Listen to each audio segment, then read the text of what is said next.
Hello, everyone, and welcome back to this Durbanites FPL Game Week 21 review and Game Week 22 preview.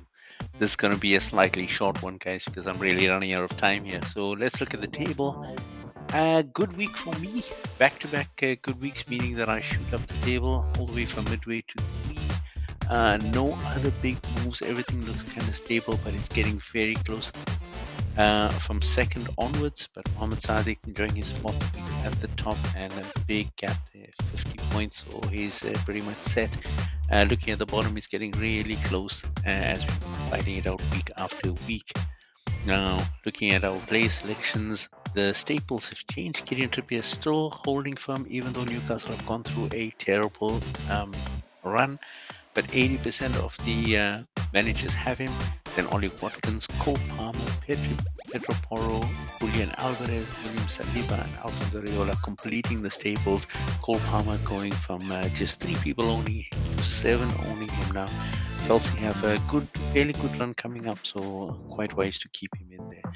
Now looking at the differentiators this week, Gabriel from Arsenal being the biggest differentiator, just 1 out of 10 having him. Jordan Pickford, Jason Steele, goalkeepers really coming to the fore there. And Kevin De Bruyne coming back and 10 minutes scoring 12 points, owned by 2 people this week. A really good gamble by them. And Ward-Prowse coming in for West Ham and really adding in points, 4 out of 10, so he's just on the cusp of moving into the staples selection. Now looking at the hits and misses this week, so 3 hits here. The midfield maestro, so Mohamed Sadiq and Zai getting 40 plus points for midfield. Strong midfield, really good. Myself doing really well with Gabriel at the back as well, 37 points from the back line. And then those two, Fatih and Hassan Ahmed, bringing in Kevin De Bruyne and getting 12 points straight off the bat.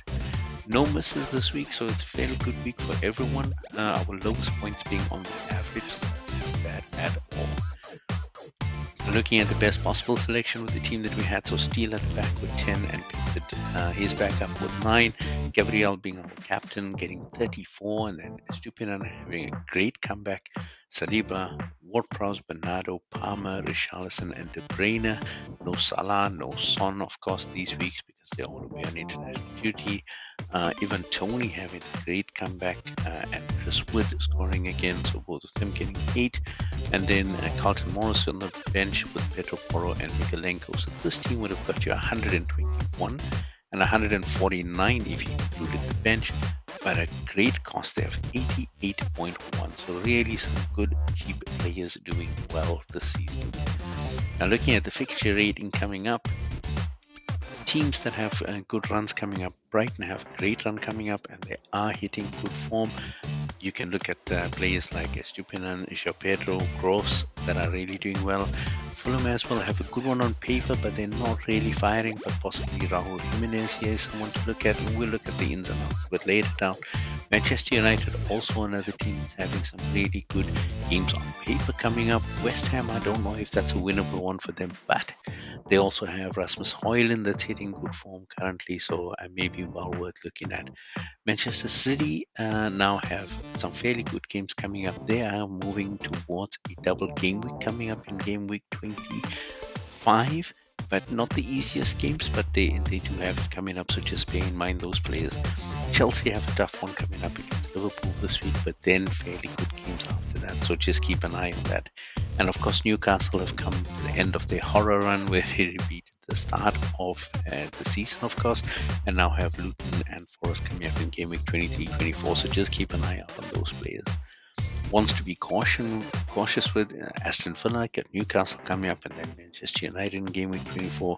Burnley in for a tough run. I would avoid them. Arsenal also coming to an end of a fairly good run and now getting some tough competition coming up. Same with Spurs, Liverpool, Luton. Some really tough games coming up in the next few weeks, so maybe avoid.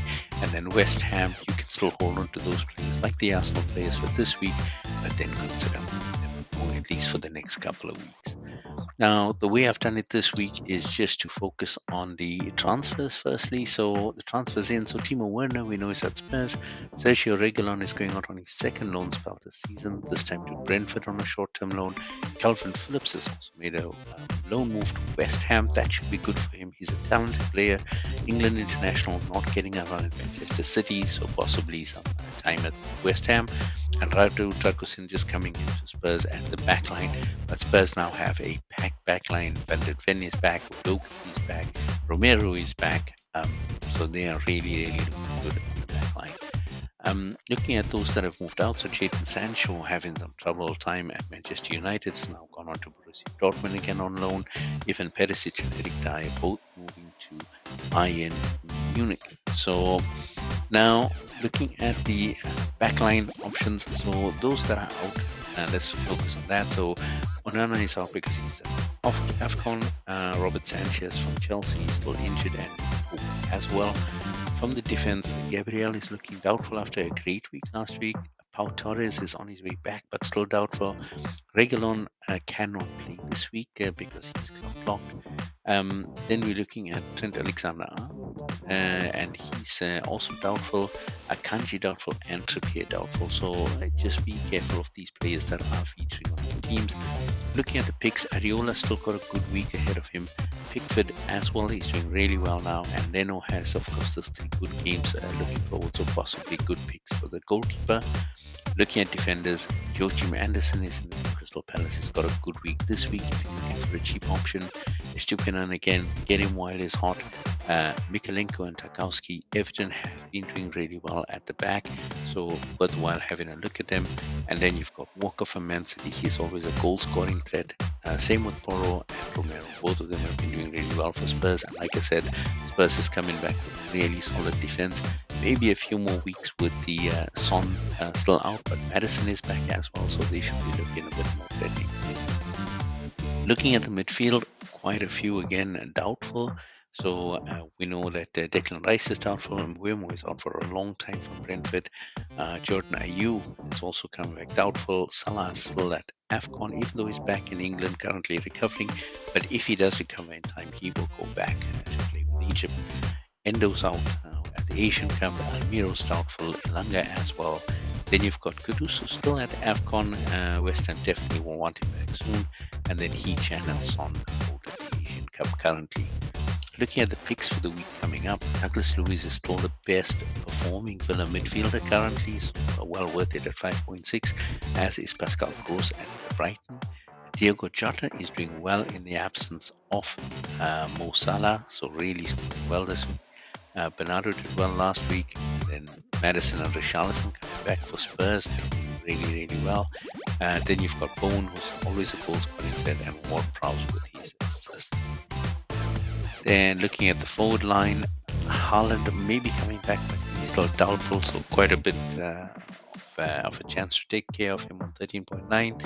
But then you've got Callum Wilson, who's out, Awani is out, Paqueta is also out, and then you've got Antonio, who's also out. Then looking at the picks, based on the fixtures coming up, you look at Ollie Watkins or Solanke. Solanke's been in good form. Ivan Toney's made a great return at Brentford, so one to watch as well, but he's got some tough weeks after this week. João Pedro from Brighton. Brighton has some good fixtures coming up. João Pedro's been scoring in all competitions, so maybe well worth a look.